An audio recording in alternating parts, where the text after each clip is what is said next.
قرآن مجید کے اندر جتنی بھی اقوام ہیں اللہ تبارک و تعالیٰ نے جن کے اوپر عذاب نازل کیا، جن کو برباد کیا اور جن کے اوپر عذاب آیا ہے، ان میں سے کوئی ایک فرد بھی ان لوگوں میں سے نہیں بچا۔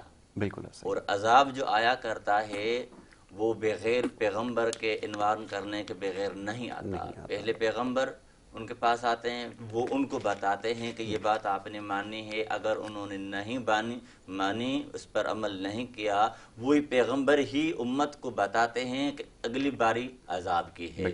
اس وقت یہ سچویشن بالکل بھی نہیں ہے۔ ہم آپ نے دیکھا ہے تاریخ کے اندر ہم نے پڑھا ہے، لٹریچر پڑھا ہے اور اسلامک لٹریچر، اس کے اندر بھی ہم نے پڑھا ہے کہ فرعون کے اوپر جب عذاب آیا تو اس کے فرعون کے لشکر کا تمام کے تمام افراد کیا ہو گئے؟ ختم ہو گئے، نیست و نابود ہو گئے، سفیدی سے مٹ گئے۔ تو یہ کیسا عذاب ہے؟ یہ عذاب ہم لوگوں نے اپنی سوچ سے بنائے ہوئے ہیں۔ یہ اللہ تبارک و تعالیٰ کی طرف سے عذاب ہم اس کو نہیں کہہ سکتے۔ جو ہم گناہ کر رہے ہوتے ہیں، جو ہمیں سزا ملنی ہوتی ہے، وہ سزا اللہ تبارک و تعالیٰ نے اور نبی صلی اللہ علیہ وسلم نے اپنی کتابوں کے اندر نازل کی ہے۔ مثال چوری بڑھ گئی ہے، ٹھیک ہے، زنا بڑھ گئی ہے اور کرپشن بڑھ گئی ہے، ان کے قوانین موجود ہیں، شریعت نے وہ قوانین نازل کیے ہیں۔ اور سزا جو آتی ہے، عذاب جو آتا ہے، اس کی سچویشن، اس کی کنڈیشن کچھ اور ہوتی ہے، یہ سچویشن نہیں ہوتی، ٹھیک ہے۔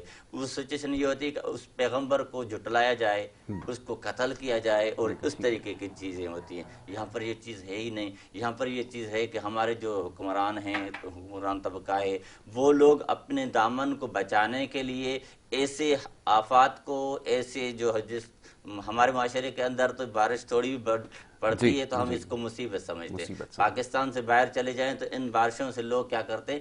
انجوائے کرتے ہیں، مزہ لیتے ہیں، ان سے فائدہ حاصل کرتے ہیں، مگر ہمارے ہاں 2 منٹ کی بارش ہو جائے تو ہمارے لیے ایک مصیبت بن جاتی ہے۔ تو یہ جو لوگ ہیں جو اقتدار کے اوپر قابض ہیں، یہ لوگ اپنا دامن بچانے کے لیے، اپنی نااہلیوں کو بچانے کے لیے اللہ کے عذاب کا نام لیا ہوا انہوں نے کہ اللہ کا یہ عذاب ہے، یہ مصیبت ہے۔ اس طرح نہیں ہے یاسر بھائی، ہمارے عوام بھی سمجھتے ہیں یہ ان کے اپنی اعمال۔ اگر عذاب ہوتا، مصیبت ہوتی تو غریبوں کے اوپر کیوں؟ بالکل ٹھیک ہے، سارے غریب ہی ڈوب رہے ہیں، سارے غریب ہی مر رہے ہیں، اس کے سارے غریبوں کے گھر گر رہے ہیں، جو محل والے ہیں، جو ایم پی ایز ہیں، جو منسٹرز ہیں، ان کے اوپر عذاب کیوں نہیں آ رہا اس طرح کا؟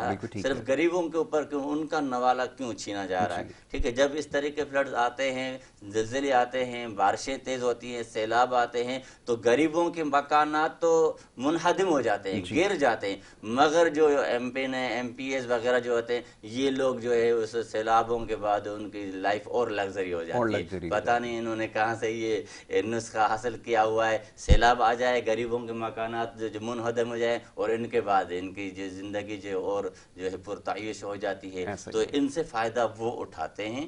غریبوں کو جان بوجھ کر کے ڈبویا جاتا ہے۔ اندرون سندھ کی ایک بات ہے، ہمارے سندھ کے جو اسمبلی میں جو اسپیکر صاحب بیٹھتے ہیں، ان کے آغا سراج صاحب، ان کے گاؤں کے، ان کے علاقے کی بات ہے، اپنی زمینوں کو بچانے کی خاطر، ٹھیک ہے، دوسرے گاؤں کو ڈبونے کے چکر میں لگے ہوئے، تو وہاں پر لوگ جو ہے احتجاج کرنے کے لیے آ گئے، بھائی یہ تو ہم نہر کو تو توڑنے نہیں دیں گے۔ تو یہ ان لوگوں کا عذاب ہے، یہ خود اس مسلط کرتے ہیں، اور یہ بارش جو اللہ کی رحمت ہوتی ہے، اس کو مینج کرنا چاہیے، مینج نہیں کرتے تو نہ پانی بچ سکتا ہے، ڈیم بن سکتی ہے اور فوائد حاصل ہو سکتے ہیں، مگر یہ لوگ اس کو عذاب کا نام دے کر کے لوگوں کو پتہ نہیں کس دنیا میں لے جاتے ہیں اور کہتے ہیں کہ عذاب ہے۔ اور وہی سراج دورانی صاحب وہ کہتے ہیں کہ آپ لوگ لوگوں سے، عوام سے کہہ رہے ہوتے ہیں کہ آپ لوگ اپنے گناہوں کی معافی مانگے۔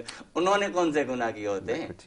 انہوں نے کون سی کرپشن کی ہوتی ہے؟ انہوں نے کون سے حقوق جو ہے لوگوں کے غصب کیے ہوتے ہیں؟ تو یہ سمجھنے کی باتیں ہیں، ہمیں سمجھنا چاہیے کہ اس کو ہم عذاب کا نام نہیں دے سکتے، نہیں عذاب ہو سکتا ہے، یہ مس مینجمنٹ ہے، اس وجہ سے یہ ساری چیزیں بالکل ٹھیک ہے، یہ مینجمنٹ کا فیلئر ہے، یقیناً اس کی وجہ سے سب کچھ ہو رہا ہے۔ ویسے یہیں سے گفتگو کے سلسلے کو آگے بڑھائیے ذرا، جیسے ابھی ڈاکٹر صاحب نے عرض کیا کہ یہ خود پر مسلط کردہ عذاب ہے، اب وہ چاہے آپ کسی بھی شکل میں اس کو کہہ لیجئے، لیکن بڑا کمال ہے کہ یہ ایڈمنسٹریٹو فیلئر کے باوجود یہی لوگ دوبارہ ان کو ذمہ داری مل جاتی ہے یا سونپ دی جاتی ہے، اور پھر یہ سلسلہ اسی طرح چلتا رہے اور آگے بھی شاید اسی طرح چلتا رہے گا۔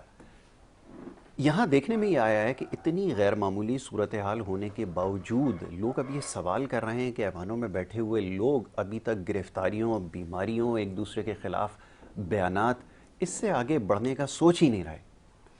معاملہ کیسے آگے بڑھے یہ تو ذرا فرمائیں.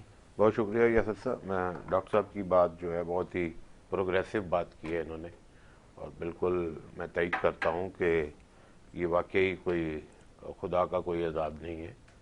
آپ دیکھیں کہ میں ایک دو چیزیں اس میں ایڈ کر دوں ڈاکٹر صاحب کی بات ہی کو آگے بڑھا کے، کہ یہ بارشیں ہمارے خطے میں پہلی دفعہ تو نہیں ہوئی، سیلاب بھی پہلی دفعہ نہیں آئے، صدیوں سے یہ سلسلہ جاری ہے.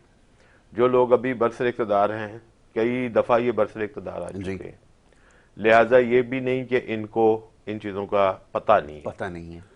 اچھا، اب یہ ہے کہ چونکہ بہت سے معاملات اب ہمارے ملک میں صوبائی حکومتوں کے پاس ہیں، تو صوبائی حکومتوں کے وسائل بھی کم نہیں. ٹھیک ہے، وسائل بھی بہت زیادہ ہیں. ٹھیک ہے، بلکہ کرپشن کی داستان زیادہ بڑھ گئی ہے. جتنا بجٹ بڑھتا ہے اتنی کرپشن بڑھ جاتی ہے. تو کیا ہے کہ ول نہیں ہے، کام نہیں کرنا اور عوام کو اسی حالت میں رکھنا ہے. یہ ہے پہلا پوائنٹ. اس نے کسی نے کہا نا کہ ایک جاگیردار نے کہا کہ سرکاری افسر کو کہ میں تمہیں پیسے دوں گا، تم میرے مخالف کے علاقے میں جا کے سکول کھول دو. یہ ہے اپروچ ہمارے فیوڈل لارڈز کی، جو بھی اس وقت جو پالیٹکس پہ جو ہے جنہوں نے قبضہ کیا ہوا ہے. اور یہ قبضہ ہوا ہے، یہ قبضہ ہے، اور یہ قبضہ جو ہے ہماری جو مقتدر قوتیں ہیں اس میں ان کا بھی کہیں نہ کہیں ہاتھ پاؤں شامل ہے. کیونکہ پاور پالیٹکس ہوتی ہے. پاور پالیٹکس میں عوام کی رائے جو ہے وہ نہیں ہوتی.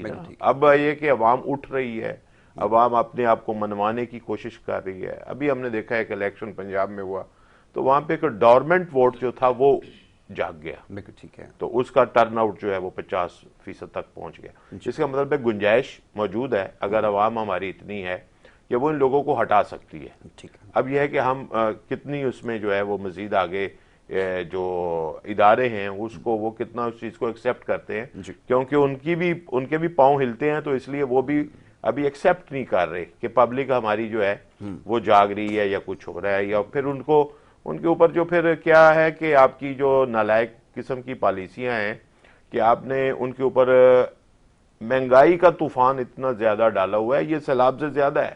بالکل ٹھیک ہے کہ بھئی آپ جو ہے وہ سانس لینے کے قابل نہیں چھوڑا. ایک بندے کی آمدنی اتنی کم ہے تو اس کو بجلی، پانی، گیس، ضروریات جو ہیں اس میں اتنا جو ہے نا پھنسایا ہوا ہے کہ ہر بندہ قرض دار ہے. بالکل ٹھیک ہے. یہ ہے جو ایک بنایا گیا ہے ہمارے معاشرے کو جو ہے نا ایک جکڑنے کے لیے جو سٹرکچر بنایا ہے، جو قوتوں نے جو سٹرکچر بنایا ہے. یہ نیکسس ہوتا ہے نا کہ اس میں فلاں اتنے پرسنٹ ہے، فلاں اتنے پرسنٹ ہے. جو 8-10 پاور کوریڈورز ہیں اس کا اپنا حصہ بمطابق جسہ اس میں موجود ہے.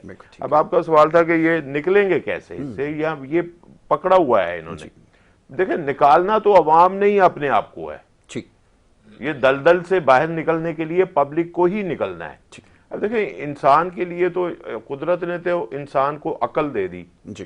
میں ایک ایگزامپل دے دیتا ہوں آپ کو کہ جاپان میں زلزلے صدیوں سے آتے تھے، زمین ہی ایسی ہے، آتش فشاں پھٹتے ہیں، ابھی بھی آتے ہیں، لیکن انہوں نے اپنا کنسٹرکشن کا سسٹم چینج کر دیا. بالکل ٹھیک ہے. جیسے فرمایا نا ڈاکٹر صاحب نے کہ وہ بارشوں کو انجوائے کرتے ہیں، تو انہوں نے اس کو کر دیا. ٹھیک ہے. اب اسی ہمارے ہی خطے میں، ہمارے ہی ہمسائے ملک میں انہوں نے کئی 100 کیا سینکڑوں ڈیم بنا لیے اور بارش کے پانی کو سٹور کرنا شروع کر دیا. ایران میں بھی کر لیا، بھارت میں بھی کر لیا، چائنا نے بھی کر لیا. ہم درمیان میں بیٹھے ہوئے ہیں منہ دیکھ کے. کیوں کہ جو پاور کوریڈورز ہیں وہ چاہتے ہیں کہ یہ پبلک جو ہے نا اسی طرح غلامانہ انداز میں رہے اور یہ ڈیپینڈنٹ رہے. سب سے زیادہ ضروری سب ان کا جو دماغ ہے اسی میں الجھا رہے کہ آج یہ بل آیا تو یہ ادا کیسے ہوگا، آج کھانا کیسے کھانا ہے، آج سونا کیسے ہے، بچے کی فیس کہاں سے دینی ہے، ماں باپ کی دوائی کہاں سے لانی ہے. تو یہ اس الجھن میں رہے گی تو یہ اپنی جو اظہار کی آزادی ہے، جو اپنی سیاسی آزادی ہے، اس کو انجوائے کرنے کی طرف سوچے گی نہیں. بالکل ایسا. تو لہٰذا میرا خیال ہے کہ اس کا جو ایک بیریئر ہے اس کو عوام توڑنے کی پاکستان میں بڑی دفعہ کوشش کر چکے ہیں. کر چکے ہیں کوشش. آپ دیکھ لیں, میں اس کو بیریئر کو میں محترمہ فاطمہ جناح کی سٹرگل سے سٹارٹ کروں نا اگر, تو آپ سٹیپ بائی سٹیپ گنتے جائیں, تو اب پاکستان کی عوام ہر دفعہ اس کو دھکا دینے کی کوشش کر رہی ہے, اس دیوار کو گرانے کی کوشش کر رہی ہے. اور ابھی کیا ہے جو آج 2022 ہے, اس میں آپ نے کہا نا کہ کمیونیکیشن بہت فاسٹ ہو گئی ہے, فیڈ بیک تیزی سے. بالکل ایسے ہی یہی ایک ٹول ابھی ہمارے پاس آیا ہے جو اس بیریئر کو جلدی توڑے گا. بالکل ٹھیک ہے. اور توڑ رہا ہے, اور اس کو روکنے کی بھی دیکھو کتنی کوشش ہو رہی ہے. بالکل ایسے ہی. فلاں چیز کر دو, یہ قانون لے آؤ, لوگوں کے اکاؤنٹس بند کر دو, لوگوں کو اٹھا لو, فلانا جی وہ اس کے اوپر وہ چیز لگا دو. تو یہ بیریئرز لگانے کی اب ادھر کوشش ہو رہی ہے کہ زبان بندی کی جا رہی ہے. ٹھیک ہے, تو میرا نہیں ہو سکے گا کیونکہ اب یہ انٹرنیشنل فینومین ہے. آپ کا بندہ جو ہے پاکستانی بھی دنیا میں پھیل چکا ہے. وہ آپ ادھر سے آواز دباتے ہیں تو وہ اپنے ملک کے لیے کسی اور ملک سے بولتا ہے. بالکل ٹھیک ہے. تو یہ جو چیز آئی ہے میرا خیال ہے کمیونیکیشن ریولوشن, جس کے ٹولز آپ کے پاس سوشل میڈیا کے ہیں, اس نے یہ بیریئرز جو ہیں بہت حد تک توڑے ہیں. لوگوں کے اندر ایک جرت جو ہے اس میں اضافہ ہوا ہے, لوگوں کو معلومات تک رسائی بڑھ گئی ہے.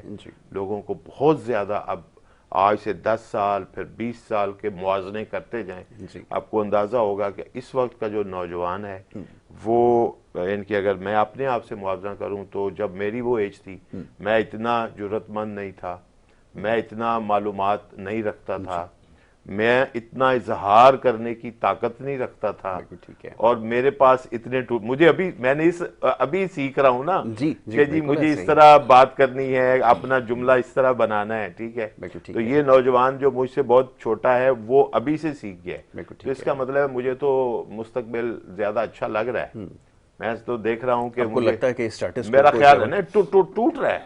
یہ جو آپ کو اس طرح کی حرکتیں نظر آ رہی ہیں نا کہ جو بولے اس کو اٹھا لو, جو بات کرے اس کو بند کرو, اس کے ساتھ زیادتی کرو, ظلم تک چلے جاؤ, پھر اس کو ملک چھوڑنے پہ بھی کئی لوگوں کو مجبور کر دو, ان کے ادارے بند کر دو, اس کو سوئچ آف کر دو, ٹھیک ہے, اس کی پبلیکیشن بند کر دو, یہ ساری ہے نا. تو اس کا مطلب ہے کہ وہ جو سٹیٹس کو کے لوگ ہیں, جو وہ ہیجمنی ہے اس کے اندر دراڑ پڑ رہی ہے, اس کو اپنی بنیاد ہلتی ہوئی نظر آ رہی ہے. جو وہ یہ 75 سال سے نہیں 175 سال سے لے کے چل رہے ہیں, وہ جو انگریزوں نے جو سیٹ اپ بنایا تھا اس کے ساتھ وہ جڑے ہوئے ہیں. ٹھیک ہے, اب دیکھیں آپ کے ملک میں 1861 کا قانون چل رہا ہے. صحیح, کیوں چل رہا ہے بھائی؟ پولیس کیا آپ وہیں کھڑے ہیں 1861 میں کھڑے ہیں؟ آپ 2022 میں ہیں بھائی. تو آپ کا وہ جو اتنا پرانا قانون چل رہا ہے کیوں چل رہا ہے؟ کہ وہ ایک انویڈر نے کنٹرول کرنے کے لیے بنایا تھا. تو اس کا مطلب ہے کہ جو ابھی لوگ ہیں یہ بھی آپ کو کنٹرول کرنے کے لیے بنا رہے ہیں. دیکھیں آپ کو سرو نہیں کر رہے, آپ کو رول کرنے کی کوشش کر رہے ہیں. جو انویڈر ہوتے ہیں وہ رول کرنے کے لیے آتے ہیں, وہ قبضہ کر کے رول کرتے ہیں. ٹھیک ہے, وہ ذہنی غلام بناتے ہیں, آپ کی لینگویج چینج کرتے ہیں, آپ کا کلچر جو ہے اس کے اندر دراڑ ڈالتے ہیں, ہر چیز آپ کی جو مقدسات ہیں ان کو برباد کرتے ہیں. تو ابھی اس کا مطلب ہے 1861 کا پولیس کا لا جو ہے وہ ابھی تک کی گورنمنٹ ہے, جو جمہوریت کا دعویٰ کرنے والی پارٹیاں ہیں, یہ سب فراڈ ہے. بالکل ایسا ہی ہے کہ جی ہم وہ یہ کر رہے ہیں, ہماری 50 سال کی سٹرگل ہے, ہمارے شہید ہیں, ہمارے کوڑے کھائے ہوئے ہیں, ہمارے فلاں, یہ سب ڈرامہ ہے. آپ نے قانون جو ہے وہ تو آپ ملک کو دے نہیں رہے جو اس آج کے دور کے مطابق ہے. تو اس کا مطلب ہے کہ آپ اسی جو انویڈرز کی جو ذہنیت ہے اس کے ساتھ چل رہے ہیں. آپ پوسٹ کلونیل ایرا میں بھی اسی سسٹم کے ساتھ جڑے ہوئے ہیں, انہی کو ہی سرو کر رہے ہیں. جی, ایکچول یہ بات ہے کہ سرو آپ ان کو کر رہے ہیں, ابھی بھی آپ انہی کے ہی جو ہے وہ پروردہ ہیں, ان کے ساتھ ہی آپ کی جو ہے نا وہ الائنس ہے. لہٰذا یہ چیز جو ہے, لیکن یہ زیادہ دیر نہیں چلے گی, یہ ختم ہو رہی ہے. یہ جو پاورز تھیں اور جو وہ پاورز جو دوسری جنگ عظیم کے بعد ابھری تھی ان میں بھی دراڑ پڑ چکی ہے, وہ بھی بریک ہو رہی ہیں. تو میرا خیال ہے کہ جب وہ کوئی ہوتا ہے نا کہ بریک ہونے سے پہلے وہ بھڑکتا بہت زیادہ ہے نا, دیا بجھنے سے پہلے زیادہ بھڑکتا ہے, اس وقت وہ بھڑکنے والی کیفیت ہے.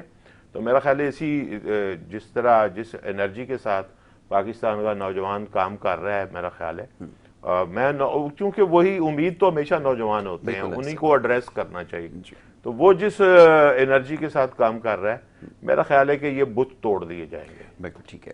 ڈاکٹر صاحب یہ فرمائیے گا کہ یہ ایک بحث ہمیشہ سے رہی ہے, میر صاحب نے بڑے کھل کر بڑے صاف الفاظ میں اس چیز کی تشریح کی ہے, لیکن اب سوال یہ پیدا ہوتا ہے کہ یہ جو موجودہ رائج نظام ہے جس کے اندر ہم اور آپ موجود ہیں, جس کے تابع ہم سب ہیں, اس سے کیا مطلوبہ نتائج جو ہے وہ نکل سکتے ہیں؟ بریک کے لیے کال دے دی گئی, یہ سوال بڑا اہم تھا.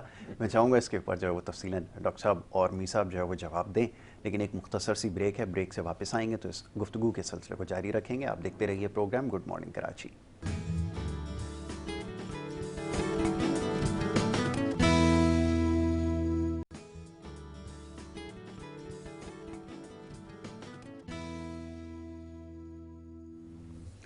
پروگرام میں آپ کو ایک دفعہ پھر خوش آمدید کہیں گے. بریک پہ جانے سے پہلے ایک گفتگو کا سلسلہ جاری تھا. بات ہو رہی تھی کچھ سیاسی ماحول کے حوالے سے, اور یہ جو سیلاب کی وجہ سے جو کچھ ہو رہا ہے, جو ہم سب کی نظروں کے سامنے ہے, اس سے کیسے بچا جا سکتا ہے. اس معاملے پر گفتگو کر رہے تھے ڈاکٹر رحمت اللہ اور مبشر میر صاحب, معزز مہمان اسٹوڈیوز میں تشریف فرمائے, ان سے گفتگو ہو رہی تھی. ڈاکٹر صاحب فرمائیے, بریک پہ جانے سے پہلے میں نے آپ کی خدمت میں ایک سوال رکھا تھا کہ یہ جو رائج نظام ہے اس سے کیسے پھر مطلوبہ نتائج ملیں گے, کیونکہ یہ میر صاحب نے جیسے بھی کہا کہ یہ غلام در غلام پیدا کر رہے ہیں. گو کہ یہ سسٹم, یہ سارا سلسلہ جو ہے وہ اب اپنے اختتام کے قریب ہے, بظاہر ایسا لگتا ہے. کیسے اس کو ٹھیک کرنے کی ضرورت ہے؟ میں چاہوں گا ذرا اس کے گفتگو کی جائے. جی, اگر ہم اقوام عالم کے طرف نظر رکھتے ہیں, ان میں سے ایک فرعونی قوم جو ہے نا وہ بہت اسٹرانگ رہی ہے اپنے زمانے میں. ان کے نسل جو ہے وہ جو ہے فرعون یعنی کہ ان کے سربراہ ہوا کرتے تھے. تو وہی سسٹم اب ہمارے پاکستان کے اندر آیا ہوا ہے. 75 سالوں سے ہم ایک ہی خاندان کے نسل در نسل غلام چلتے آ رہے ہیں. پنجاب میں دیکھیں کہ وہ ایک ہی نسل ہے, ٹھیک ہے, ان کے آگے اور پشتیں چلتی جا رہی ہیں, ٹھیک ہے. سرحد بلوچستان میں دیکھیں وہاں پر بھی وہی سسٹم ہے, اور یہاں سندھ میں ہم بیٹھے ہوئے یہاں پر بھی ایک ہی خاندان ہے. ایک ہی خاندانی کی غلامی جو ہے ابھی تیسری چوتھی نسل جو ہے اب اس میں داخل ہو گئی ہے, کسی اور کو موقع نہیں دیا جا رہا. جب تک کہ یہاں کے جو عوام ہیں وہ خود بیدار نہیں ہوتے, نوجوان طبقہ بیدار نہیں ہوتا, تب تک کہ اس غلامی کی چکی میں یہ جو ہمارا ملک ہے پاکستان اور یہ سندھ ہے وہ پیستا رہے گا. سندھ کا جو معاملہ ہے کچھ مختلف ہے اور منفرد ہے. ایک جگہ پر ایک ٹی وی چینل پر مجھ سے کسی اینکر نے سوال کیا کہ ہم نے سنا ہے کہ سندھ کے عوام جو ہے ان کے اندر شعور آیا ہوا ہے. مجھ سے ہنسی نکل گئی کیونکہ میں خود سندھی ہوں. تو میں نے کہا کہ بھائی یہ شعور جو ہے وہ ایک حد تک ہے, جب الیکشن کا دور آتا ہے تو ان کے سارے شعور جو ہے وہ ختم ہو جاتے ہیں, ان کے آنکھوں کے اوپر پٹی چڑھ جاتی ہے, یہ سیلاب بھول جاتے ہیں, یہ اور ڈکیتیاں بھول جاتے ہیں, ساری چیزیں بھول جاتی ہیں. پھر انہی کی چھتری کے نیچے آ کر کے کھڑے ہوتے ہیں جن کے خلاف یہ لوگ باتیں کر رہے ہوتے ہیں. یعنی کہ ان کے آزادی کے لیے, اس شعور کو حاصل کرنے کے لیے ان کو ابھی 100 سال کی ضرورت ہے. خاص طور پر میں سندھ کی بات کر رہا ہوں, سندھ کے عوام کو اب 100 سال کی ضرورت ہے. ان کو بعد میں شعور ملے گا کیونکہ یہ نسل در نسل غلام ہے اور اس غلامی سے نکلنا نہیں چاہتے. اور ابھی حالیہ جو سیلاب ہے, اس سیلاب کے اندر بھی یہ جتنے بھی لوگ ایم پی ایز ہیں انہوں نے اپنے علاقے میں کوئی کام نہیں کیا ہوتا اور ابھی بھی کام نہیں کر رہے ہوتے. جو لوگ سیلاب میں ڈوب رہے ہیں, مر رہے ہیں, ٹھیک ہے, ان کے ساتھ بھی ان کا جو رویہ ہے وہ اچھا رویہ نہیں ہے, صحیح سے بات بھی نہیں کرتے. اور عوام جو ہے, جو پلاسٹک جو چھتوں کے اوپر ڈالی جاتی ہے وہ جو 1200 میں ملتی ہے وہ 4000 میں بک رہی ہے. ابھی اندرون سندھ کی حالات میں آپ کو بتا رہا ہوں, جو 1200 جو 700 جو 800 میں جو پلاسٹک جو چھتوں کے اوپر ڈالتے ہیں تاکہ اپنا گھر بچایا جا سکے, اپنی جھونپڑی کو جو ہے بچایا جا سکے, وہ اندرون سندھ کے عوام جو ہے وہ کتنے بیچ رہے ہیں؟ 4000 میں. اور جب شکایت کی جاتی ہے پولیس والے, کچھ اور دکاندار کھلے ہوتے ہیں, وہ جو راج قیمت ہے وہ 500-700 لیتے ہیں, تو پولیس ان کے پاس آتی ہے کہ بھئی آپ یہ کم کیوں بیچ رہے ہیں. تو ہم غلام قوم ہیں, خاص طور پر سندھ کے رہنے والے لوگ جو ہے وہ اس غلامی سے نکلنا نہیں چاہتے. اگر وہ چاہتے ہیں کہ ہم اس غلامی سے نکلیں تو ان سارے غلامی کی زنجیروں کو توڑنا پڑے گا. اور یہ جو ان کے وڈیرے ہیں, جو ان کے چودھری ہیں, جو ایم پی ایز ہیں, ان کے خلاف بغاوت کرنی پڑے گی. وہ بغاوت کا موقع جو ملتا ہے وہ ووٹ کے صورت میں ان کو بغاوت کرنی چاہیے. اور بغاوت کا مطلب یہاں نہیں ہے, یہی ہے کہ جب ووٹ کے ذریعے سے ان سے انتقام لیا جائے. ورنہ جو میرے خیال میں ابھی تک 100 سال اور بڑھے گا, 100 سال تک یہ اور غلامی کے اندر رہیں گے. کیونکہ نئی نسل ابھی اسی خاندان کی قابض ہو چکی ہے اور صرف وہ نظر آتی ہے، باقی جتنے بھی وڈیر ہوتے ہیں ان کی بھی نئی نسل جو ہے وہ تیار ہو چکی ہے، وہ اپنے آبا و اجداد کے ان کرسیوں پر آ کر براجمع ہو چکے ہیں۔ اب ان کے لیے نکلنا تھوڑا مشکل ہے جب تک کہ یہ خود جو ہے ان سے انتقام ووٹ کے ذریعے سے نہیں لیتے، تب تک یہ غلامی کی چکی میں پستے رہیں گے اور اس طریقے کے سیلاب جو ہے آتے ہیں تو آتے رہیں گے، ان کے اوپر کوئی فرق نہیں پڑتا، ان کے اوپر کوئی اثر نہیں پڑنے والا، عوام ڈوبے گی، عوام مرے گی، عوام تکلیف میں آئے گی، ان کو کوئی فائدہ نہیں۔ اچھا میر صاحب، اب یہ فرمائیے کہ پاکستان کا جو سیاسی مزاج ہے نا یہ بڑا مختلف ہے، ایک ہی چیز نشاندہی انہوں نے کی ہے، لیکن یہاں پہ جو سیاست کے کھلاڑی ہیں نا بڑے منجھے ہوئے ہیں، بڑے ماہر ہیں، ان کو پتہ ہے کہ یہ جو نمبرز ہیں اس کو کس طرح پورے کرنے ہیں۔ آپ کو پتہ ہے نا اسٹوڈنٹ کی مثال جس کو پڑھائی سے لینا دینا کچھ نہیں ہوتا، لیکن اس کو یہ ہنر آتا ہے کہ اس نے نمبر کس طرح بنانے، وہی صورتحال یہاں پہ نظر آتی ہے۔ جب یہ سیاسی کلچر ہوگا تو پھر کیسے امید رکھی جائے گی؟ کیونکہ آپ نے دیکھا ہے کہ ہر موقع پر، ہر معاملے پر ہم نے دیکھا ہے وہ سیاسی جوڑ توڑ یا وہ کاریگری جو ہمارے یہاں لفظ استعمال ہوتا ہے وہ کر کے یہ اپنی پوزیشن کو کنسولیڈیٹ کرتے ہیں، مستحکم کرتے ہیں۔ فرمائیے کیسے؟ اچھا، ایک چیز تو یہ ہے کہ دیکھیں جو ہم نے جیسا تیسا بھی ہے ہم نے ایک آئین بنایا ہوا ہے اور اس میں بہت سی چیزیں جو ہیں وہ پبلک کے رائٹس جو ہیں وہ بھی موجود ہیں، صرف یہ ہے کہ وہ پریکٹس نہیں ہوتا۔ ٹھیک ہے۔ اچھا، پریکٹس ان معاشروں میں ہی ہوتا ہے جن معاشروں کی عوام بیدار ہوتی ہے، کیونکہ وہ اس کی مطابق جو ہے وہ اپنے رائٹس لینے کے لیے سٹرگل کرتے ہیں۔ اچھا، پھر آئین پہ عمل درآمد کے لیے ادارے بھی ہوتے ہیں، ٹھیک ہے، تو وہ ادارے جو ہوتے ہیں وہ فنکشنل ہوں تو پھر ہی وہ کام کر سکتے ہیں۔ میرے ذاتی تجربات بھی ہیں کہ ادارے فنکشنل نہیں ہیں اور ان کو فنکشنل نہیں ہونے دیا جاتا، بنائے بھی گئے ہیں، بجٹ بھی دیے جاتے ہیں، لیکن لوگوں کو ہوتا ہے کہ آپ یہ صرف ہم نے وہ خانہ پوری کی ہے، لیکن یہ ہے کہ کوئی ضروری نہیں کہ اس کے ذریعے جو ہے وہ لوگوں کو انصاف ملے۔ ٹھیک ہے۔ پھر آپ کے ملک میں ایک بہت بڑا سیٹ اپ جو ہے وہ عدلیہ کا ہے، بالکل ٹھیک ہے، جو کہ آپ کی ریاست کا ایک ستون ہوتا ہے۔ بھائی پورا ملک اگر گڑبڑ ہو جائے اور عدلیہ ٹھیک کام کر رہی ہو تو پھر میرا خیال ہے کہ بہتری کے امکانات پیدا ہوتے رہتے ہیں، کیونکہ جو ڈسپیوٹ ریزولوشن ہے اور جو ناانصافیاں ہیں جس طرح بھی کہ آپ دیکھیں تو وہ اس کو دور کر سکتے ہیں۔ اب دیکھیں کہ ہماری عدلیہ جو ہے اس کا دنیا میں انصاف فراہم کرنے میں جو انڈیکس ہے اس میں کہاں کھڑی ہے، تو اس لیے ہماری جو سب سے بڑی بربادی میں ایک جو شیئر ڈالا ہوا ہے وہ ہماری عدلیہ کی وجہ سے ہے کہ وہ جتنے اس کو بے شک وہ کوئی بھی لیول کی عدلیہ ہو، آپ اگر ابھی چیک کریں گے نا آپ لا کی جو ویب سائٹ ہے جو منسٹری کی، آپ کو پتہ چلے گا کئی قسم کے ٹریبونلز بھی بنے ہوئے ہیں، بنچ فلانا یہ وہ بڑا کچھ ہے، ٹھیک ہے، لیکن آؤٹ پٹ کیا ہے؟ آؤٹ پٹ نہیں ہے، ٹھیک ہے۔ تو کیا ہے کہ ہم اگر ناانصافی کے ساتھ معاشرہ چل رہا ہے تو اس کا مطلب ہے کہ بربادی زیادہ اسی لیے ہو رہی ہے، ٹھیک ہے، میں وہ ہے نا کہ اگر انصاف کی بنیاد پہ معاشرہ ہوگا، ملک ہوگا تو وہ بچ سکتا ہے، لیکن اگر کفر کی بنیاد پر ہوگا، ظلم کی بنیاد پہ ہوگا، وہ نہیں بچے گا۔ تو ہم اگر انصاف فراہم نہیں کر رہے تو اس کا مطلب ہے کہ ہم ظلم کا جو ہے وہ شکار ہیں اور ظلم کر رہے ہیں، اور جو اس پہ خاموش ہیں وہ اس کا حصے دار ہیں۔ دیکھیں دو ہی طرح کے لوگ ہیں معاشرے میں، ایک ظلم کرنے والے ہیں، ایک ظلم مظلوم ہیں جن پہ ظلم سہنے والے ہیں۔ تو اگر ہم یہ کہیں کہ وہ میں نہیں کر رہا یار، وہ تو یاسر کر رہا ہے، تو اس کا لیکن میں اس پہ خاموش ہوں تو میں یاسر کا ساتھی ہوں، بالکل ایسا ہی۔ تو لہٰذا ہمیں جو ایز اے نیشن سوچنے کی ضرورت ہے، وہ ایک بڑی اچھی نظم ہے، ہمارے بڑے اچھے انسان تھے فرحات زیدی صاحب، اس دنیا سے چلے گئے، اللہ تعالیٰ ان کے درجات بلند کرے۔ ان کی ایک نظم تھی، میں ایک شریف آدمی ہوں، وہ آپ نے پڑھی ہوگی، اور وہ کتنی اس کو، اور وہ شریف آدمی جو ہے وہی ہمیں جو ہے نا مار رہا ہے، کہ میں وہ کہہ رہا ہے کہ جب ظلم ہو رہا تھا تو میں وہیں تھا لیکن خاموش کھڑا تھا، اور پھر یہی ہوتا ہے نا، ابھی میں جو کہہ رہا ہوں نا پہلے کہ یہ بریک ہو رہا ہے کہ مثلا لوگ اپنا جو ہے وہ اس پہ ریئیکٹ کر رہے ہیں۔ ابھی یہ سیلاب میں بھی کچھ سیاستدان جو ہیں وہ اپنے علاقوں میں گئے ہیں تو ان کو لوگوں نے بہت سخت اس کا ریئیکشن دیا ہے، ایون لاڑکانہ میں جو ہے وہ پیپلز پارٹی کے رہنماؤں کے ساتھ ہوا ہے، اور بہت سی جگہوں پہ ہمیں جو ہے وہ سننے کو مل رہا ہے کہ جی فلاں نے یہ زیادتی کی۔ ادھر کراچی میں ایک پیپلز پارٹی کے رہنما کے اوپر لوگوں نے اٹیک کر دیا, کیا وجوہات تھیں ابھی وہ تحقیقات ہوگی, لیکن جو وہ کیا ہے ایکچولی لوگوں کا غم و غصہ ہے.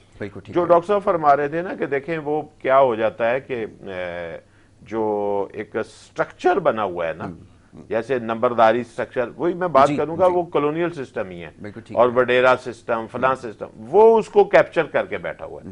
تو اس کو بریک کرنا, اب دیکھیں جو آپ کے سندھ کی ہم بات اگر کریں, جو سندھ میں بیٹھے ہیں, تو کتنے گوسٹ سکول اور گوسٹ ٹیچر, اس کا مطلب ہے آپ ریئل چینج کے اوپر کام نہیں کرنا چاہتے.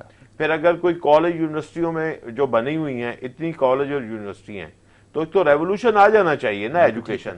لیکن یہ کہ جو لوگ وہاں سے پڑھ کے نکل رہے ہیں, اس میں کتنے لوگ ہیں جو جینونلی, جن کے پاس ڈگری کے ساتھ تعلیم بھی ہے, علم بھی ان کو ملا ہے, وہ نہیں ہے. پھر وہ ان کو سرکاری نوکریاں ہی چاہیے, کیونکہ اس کے اندر ان کے لیے کھپنے کے امکانات بہت زیادہ. لیکن میرا خیال ہے کہ دیکھیں جو ایوولوشن کا بات میں آگے بڑھا, نوکریوں کے لیے پھر انہی کے پاس جانا پڑے گا. تو جو معاشرے کا ایوولوشن پروسیس ہے, وہ پہلے ایک بڑی اچھی بات میں چائنیز پریزیڈنٹ کی ایک بک سے پڑھ رہا تھا, جو ابھی ان کے چائنا کے پریزیڈنٹ ہیں, شی جن پنگ جو ہیں, تو وہ ان کی بڑی نا ریولوشنری قسم کی سپیچز ہیں, جس پہ ان کی بکس آ رہی ہیں, 3-4 والیوم شاید آ چکے ہیں. تو اس میں ایک چیز تھی کہ انہوں نے کہا کہ جو ماضی کا سسٹم تھا, زیادہ کمیونیکیشن سے ریلیٹڈ ہوتی ہے چیز, تو انہوں نے کہا کئی 100 سال کا وزڈم جو ہے نا, وہ جب علم اکٹھا ہوتا تھا تو پھر وہ جا کے ایک سٹیج پہ لوگوں کو منتقل ہوتا تھا کہ جی یہ 100 سال کا 200 سال کا.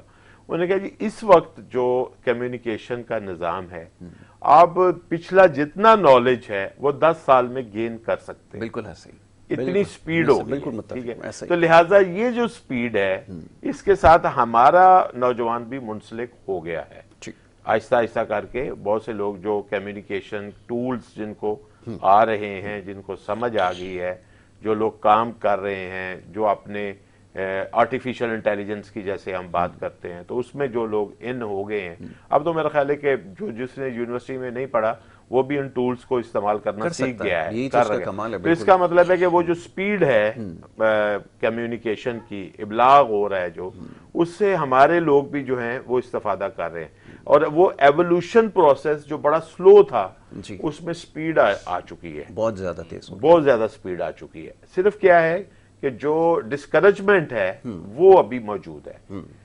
ناانصافی موجود ہے. ٹھیک ہے.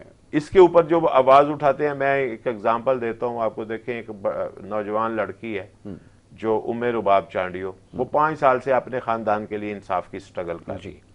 وہ کیمپین بھی اچھی کر رہی ہے, اپنے آپ کو منوا لیا اس نے کہ کس طرح میں, لیکن یہی معاشرہ ہے جو اس کو انصاف نہیں دے رہا. بالکل. اچھا, پھر سیکنڈ بات کیا ہے کہ بہت سے لوگوں کو پتا ہے کہ یہ حق پہ ہے, لیکن وہ کہتے ہیں کہ میں کیوں اس کا ساتھ دوں. بالکل ایسا ہی ہے. یہ ہماری یہ رویہ چینج ہوگا کہ بھائی ایک بندہ ہوتا ہے کہ میں ایک تو جنرل بات ہے نا کہ بھائی فلاں شخص جو ہے وہ حق پہ ہے. بالکل ٹھیک ہے. تو میرا تو ایک طرح سے اخلاقی فرض ہے کہ میں اس کا ساتھ حمایت کروں. بالکل ایسا حمایت کروں. لیکن اگر میں سوچوں کہ میری ذات کو کیا فائدہ ہے, بالکل ٹھیک ہے, اس کا مطلب ہے کہ میں وہ معاشرے کا وہ انسان نہیں ہوں ٹھیک ہے, جو اپنے آپ سے اپنی صلاحیتوں سے دوسروں کو فائدہ پہنچائے.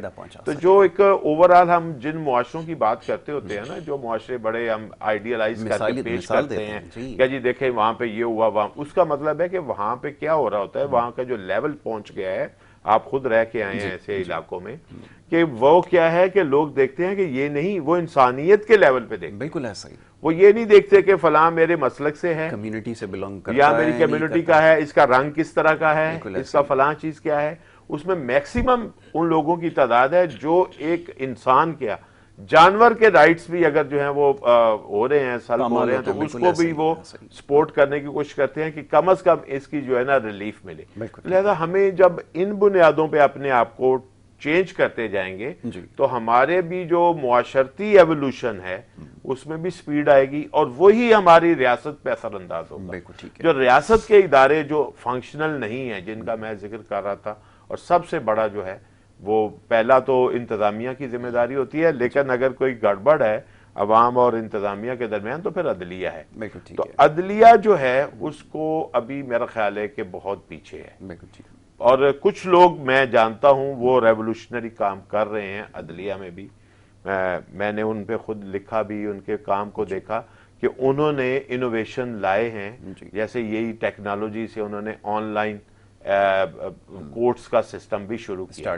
لیکن یہ ہے کہ یہ پہلا خطرہ بڑھتا جائے گا, لہذا جتنا ہمارا انصاف کا نظام جو ہے وہ اسٹرانگ ہوگا, معاشرے کے اندر اتنی اور ریپڈلی جو ہے وہ چینجز آئیں گے. اور جو سیاست کا نظام آپ کو پریشان کر رہا ہے یہ جڑ سے اکھڑ کے باہر گرے گا. چلیں ایسا ہی ہو, اللہ کرے کہ یہ جو حقیقی تبدیلی ہے جس کی ہم سب امید لگائے بیٹھے ہیں وہ ہمیں اسی صورت میں نظر آئے گی جس کی ابھی یہاں گفتگو ہوئی ہے. ان تمام چیزوں کی نشاندہی ہو چکی ہے, یقیناً کہ آہستہ آہستہ یہ تمام چیزیں ٹھیک ہونا شروع ہوں گی. تو بہرحال اب شاعر کہتا ہے کہ پیوستہ شجر سے امید باہر رکھ.